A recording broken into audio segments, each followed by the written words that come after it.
ओम शांति। अज 14/1/2023 की बाणी है। बाबा आखदे ने, मिठे बच्चे हुण तुहाडी काया बिल्कुल पुरानी हो गई है। बाप आए है तुहानू काया वृक्ष समान बनाउण। तुसी आधा कल्प दे लई अमर बनते हो।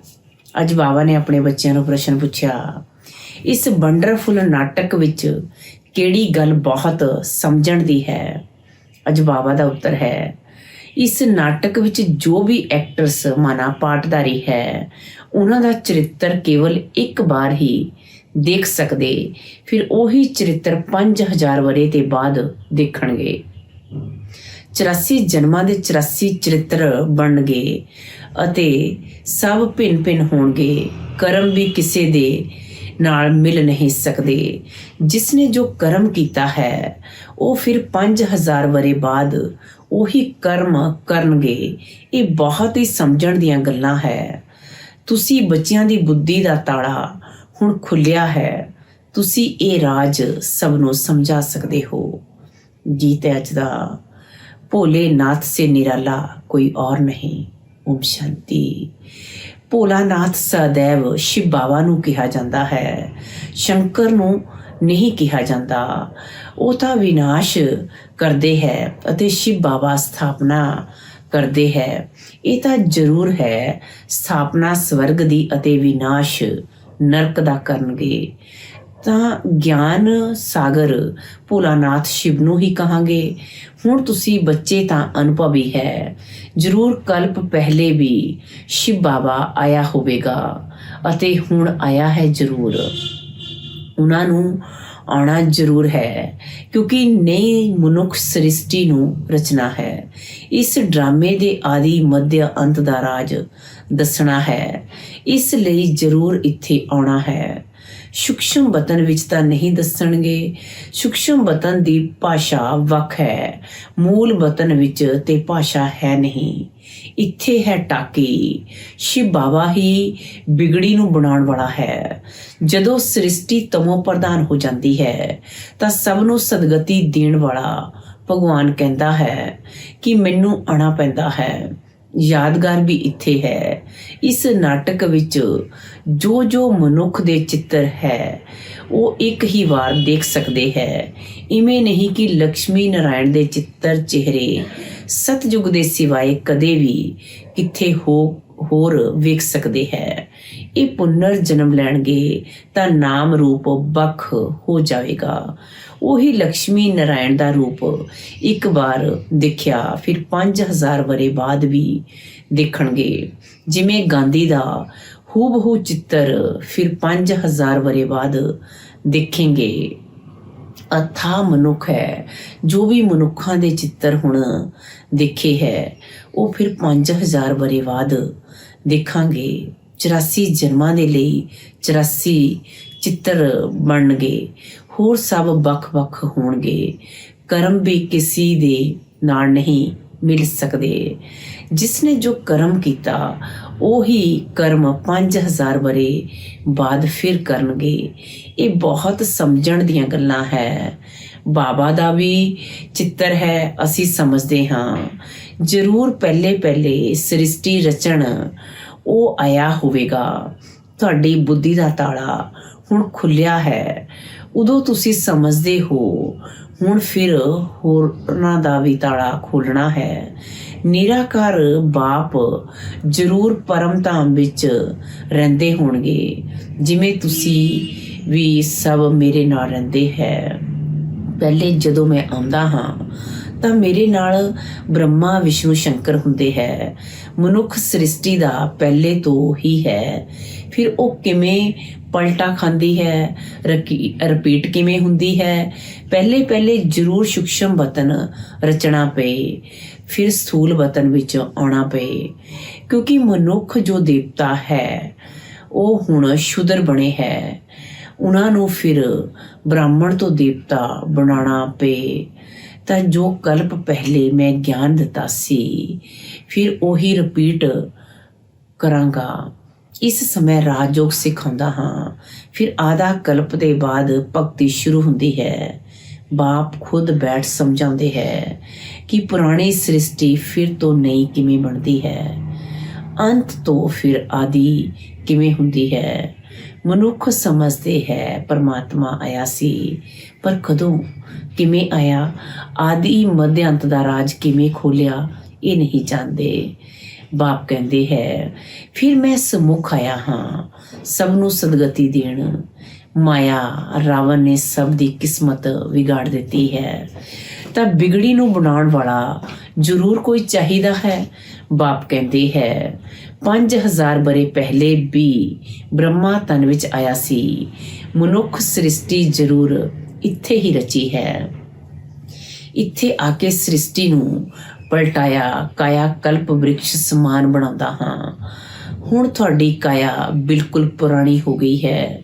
ਇਸ ਨੂੰ ਫਿਰ ਅਜਿਹਾ ਬਣਾਉਂਦਾ ਹਾਂ ਜੋ ਆਧਾ ਕਲਪ ਦੇ ਲਈ ਤੁਸੀਂ ਅਮਰ ਬਣ ਜਾਂਦੇ ਹੋ।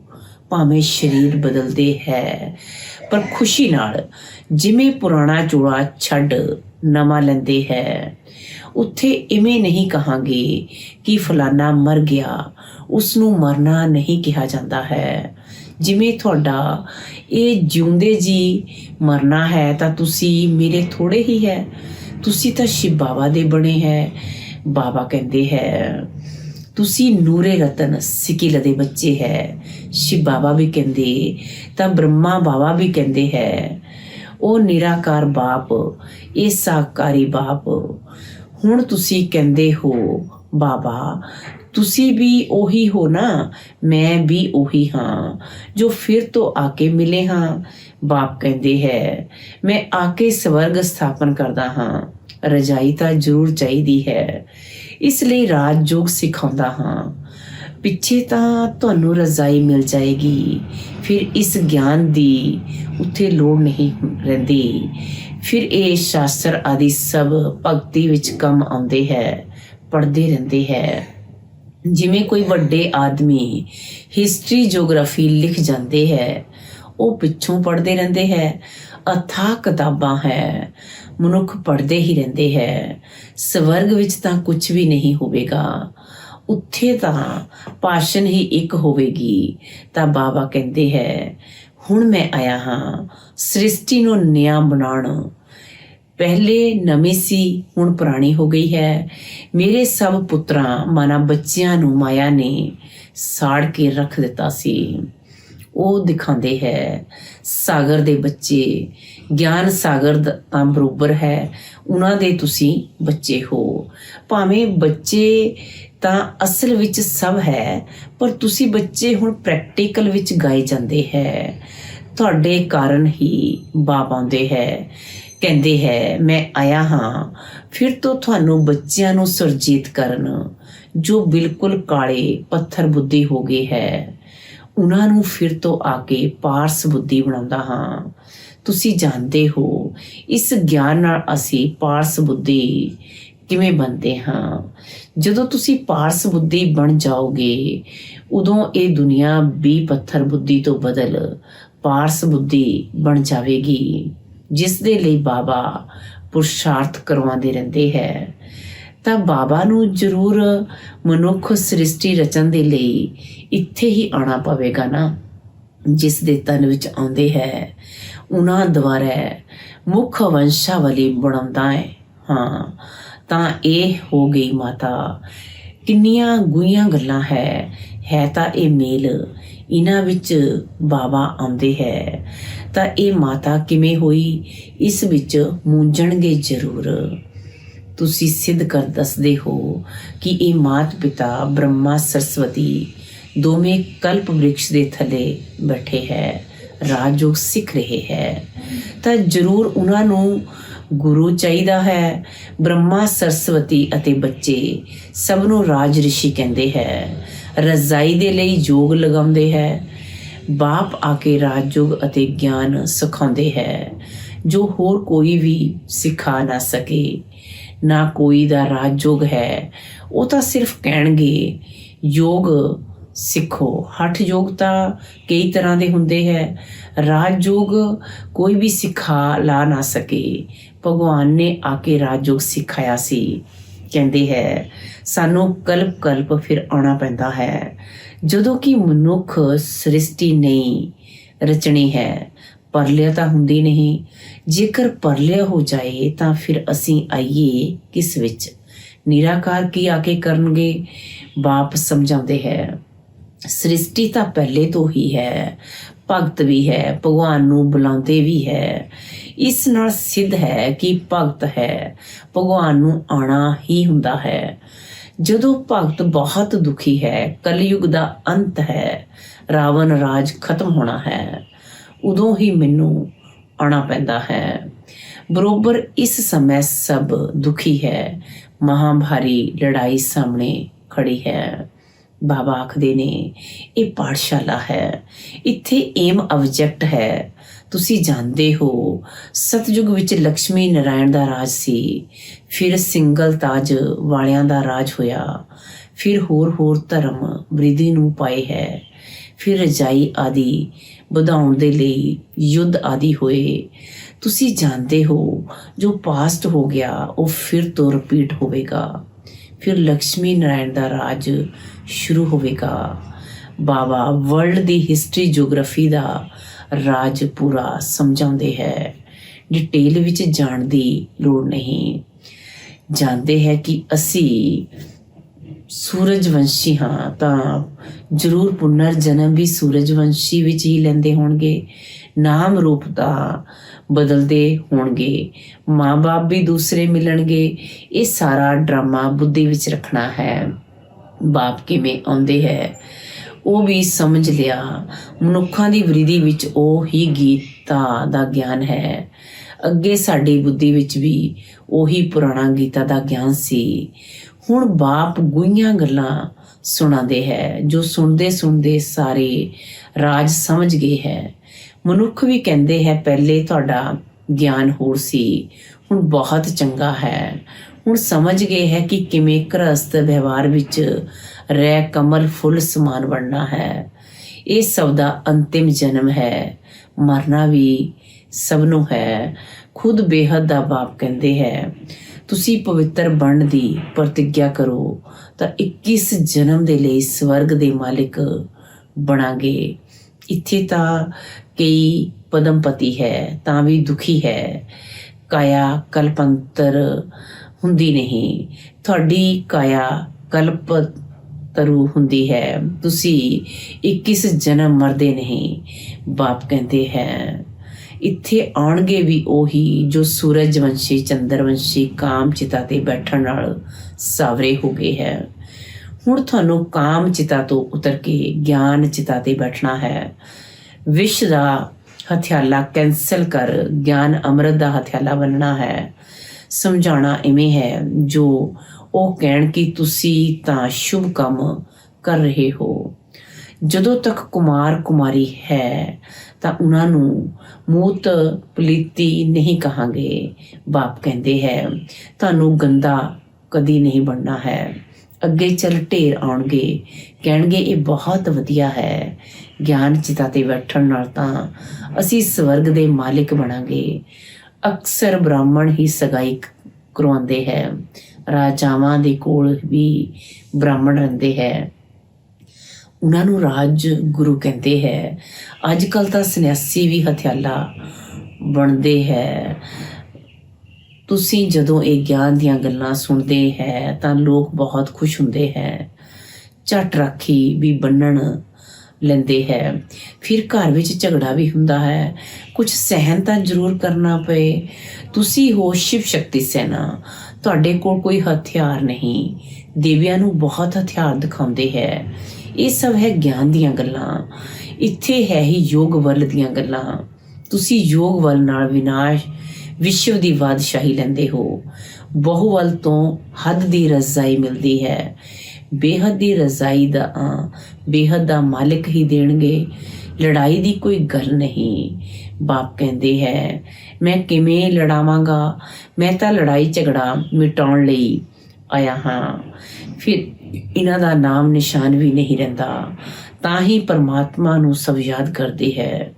ਕਹਿੰਦੇ ਹੈ ਮੇਰੀ ਲਾਜ ਰੱਖੋ, ਫਿਰ ਵੀ ਇੱਕ ਵਿੱਚ ਨਿਸ਼ਚੈ ਨਹੀਂ ਤਾਂ ਹੋਰ ਨੂੰ ਫੜਦੇ ਰਹਿੰਦੇ ਹੈ। ਕਹਿੰਦੇ ਹੈ ਸਾਡੇ ਵਿੱਚ ਵੀ ਈਸ਼ਵਰ ਹੈ, ਫਿਰ ਆਪਣੇ ਵਿੱਚ ਵੀ ਵਿਸ਼ਵਾਸ ਨਹੀਂ ਰੱਖਦੇ, ਗੁਰੂ ਕਰਦੇ ਹੈ। ਜਦੋਂ ਤੁਹਾਡੇ ਵਿੱਚ ਭਗਵਾਨ ਹੈ ਤਾਂ ਗੁਰੂ ਕਿਉਂ ਕਰਦੇ ਹੈ? ਇੱਥੇ ਤਾਂ ਗੱਲ ਹੀ ਨਿਰਾਲੀ ਹੈ। ਬਾਪ ਕਹਿੰਦੇ ਹੈ ਕਲਪ ਪਹਿਲੇ ਵੀ ਮੈਂ ਇਵੇਂ ਹੀ ਆਇਆ ਸੀ ਜਿਵੇਂ ਹੁਣ ਆਇਆ ਹਾਂ। ਹੁਣ ਤੁਸੀਂ ਜਾਣਦੇ ਹੋ ਕਿ ਰਚਤਾ ਬਾਪ ਕਿਵੇਂ ਬੈਠ ਰਚਨਾ ਕਰਦੇ ਹੈ। ਇਹ ਵੀ ਡਰਾਮਾ ਹੈ। ਜਦੋਂ ਤੱਕ ਇਸ ਚੱਕਰ ਨੂੰ ਨਹੀਂ ਜਾਣਿਆ ਉਦੋਂ ਤੱਕ ਕਿਵੇਂ ਜਾਣਨ ਕਿ ਅੱਗੇ ਕੀ ਹੋਣਾ ਹੈ। ਕਹਿੰਦੇ ਹੈ ਇਹ ਕਰਮ ਕੁਸ਼ੇਤਰ ਹੈ, ਅਸੀਂ ਨਿਰਾਕਾਰੀ ਦੁਨੀਆ ਤੋਂ ਪਾਠ ਬੁਝਾਉਣ ਆਏ ਹਾਂ। ਤਾਂ ਤੁਹਾਨੂੰ ਸਾਰੇ ਡਰਾਮੇ ਦੇ ਕ੍ਰੀਏਟਰ ਡਾਇਰੈਕਟਰ ਦਾ ਪਤਾ ਹੋਣਾ ਚਾਹੀਦਾ ਹੈ।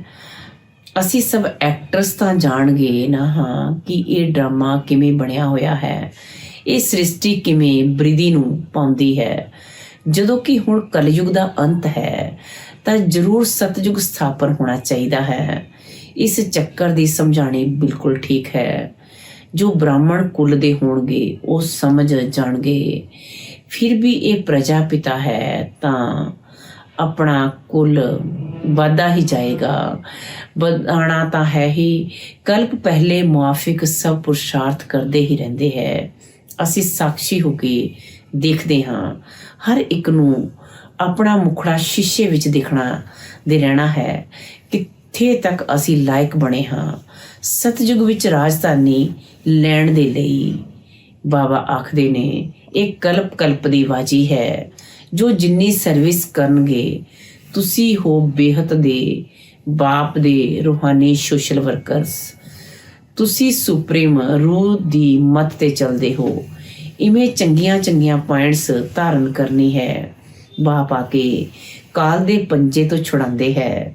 ਉੱਥੇ ਮ੍ਰਿਤਿੂ ਦਾ ਨਾਮ ਨਹੀਂ ਹੈ, ਇਹ ਹੈ ਮ੍ਰਿਤਿੂ ਲੋਕ, ਉਹ ਹੈ ਅਮਰ ਲੋਕ। ਇੱਥੇ ਆਦਿ ਮੱਧ ਅੰਤ ਦੁੱਖ ਹੈ, ਉੱਥੇ ਦੁੱਖ ਦਾ ਨਾਮ ਨਿਸ਼ਾਨ ਨਹੀਂ ਹੈ। ਅੱਛਾ, ਮਿੱਠੇ ਸਿੱਕੀ ਲਦੇ ਬੱਚਿਆਂ ਪ੍ਰਤੀ ਮਾਤ ਪਿਤਾ ਬਾਪ ਦਾਦਾ ਦਾ ਯਾਦ ਪਿਆਰ ਅਤੇ ਗੁੱਡ ਮਾਰਨਿੰਗ। ਰੂਹਾਨੀ ਬਾਪ ਦੀ ਰੂਹਾਨੀ ਬੱਚਿਆਂ ਨੂੰ ਨਮਸਤੇ। ਰੂਹਾਨੀ ਬੱਚਿਆਂ ਦੀ ਰੂਹਾਨੀ ਬਾਪ ਦਾਦਾ ਜੀ ਨੂੰ ਯਾਦ ਪਿਆਰ ਗੁੱਡ ਮਾਰਨਿੰਗ ਅਤੇ ਨਮਸਤੇ ਜੀ। ਧਾਰਨਾ ਲਈ ਮੁੱਖ ਸਾਰ ਨੰਬਰ 1 ਪਰ ਅਸੀਂ ਨਿਰਾਕਾਰੀ ਅਤੇ ਸਾਕਾਰੀ ਦੋਨੋਂ ਬਾਪ ਦੇ ਸਿੱਕੀ ਲਦੇ ਨੂਰੇ ਰਤਨ ਹਾਂ। ਅਸੀਂ ਸ਼ਿਵ ਬਾਬਾ ਦੇ ਜਿਉਂਦੇ ਜੀ ਵਾਰਿਸ ਬਣੇ ਹਾਂ। ਇਸੀ ਨਸ਼ੇ ਵਿੱਚ ਰਹਿਣਾ ਹੈ। ਨੰਬਰ 2 ਯੋਗ ਵੱਲ ਨਾ ਵਿਸ਼ਵ ਦੀ ਰਜ਼ਾਈ ਲੈਣੀ ਹੈ। ਪਵਿੱਤਰਤਾ ਦੀ ਰਾਖੀ ਬਣਨੀ ਹੈ ਤਾਂ ਸਹਿਨ ਵੀ ਕਰਨਾ ਹੈ। ਪਤਿਤ ਕਦੇ ਨਹੀਂ ਬਣਨਾ ਹੈ। ਵਰਦਾਨ ਹੈ ਅੱਜ ਦਾ।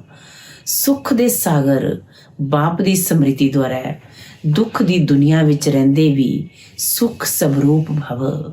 ਸੁੱਖ ਦੇ ਸਾਗਰ ਬਾਪ ਦੀ ਸਮ੍ਰਿਤੀ ਦੁਆਰਾ ਦੁੱਖ ਦੀ ਦੁਨੀਆ ਵਿੱਚ ਰਹਿੰਦੇ ਵੀ ਸੁੱਖ ਸਵਰੂਪ ਭਵ।